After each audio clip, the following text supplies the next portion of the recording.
خادم کہنے لگا حضور ایک کنواں خشک ہو گیا ہے اور دوسرا آپ کی شیان شان نہیں، پانی صاف نہیں، تو تیسرے سے بندہ لینے گیا ہے، آ رہا ہے۔ بندہ تھوڑی دیر سے آیا تو ہارون رشید بڑا پریشان تھا۔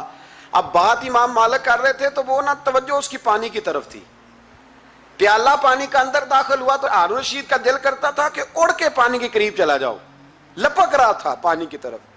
جب پانی آیا اس کو پکڑایا تو امام مالک رحمۃ اللہ علیہ کہنے لگے بادشاہ ذرا ٹھہر جا، ٹھہر جا، پی لے، نہ آگے ہے نا اب تیرے قبضے میں ہے، ایک مسئلہ مجھے بتا لے پھر پانی پینا۔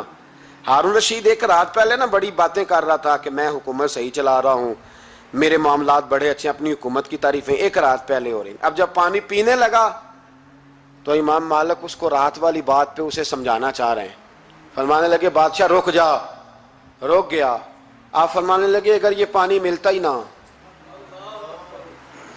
پورے ملک میں نہ ملتا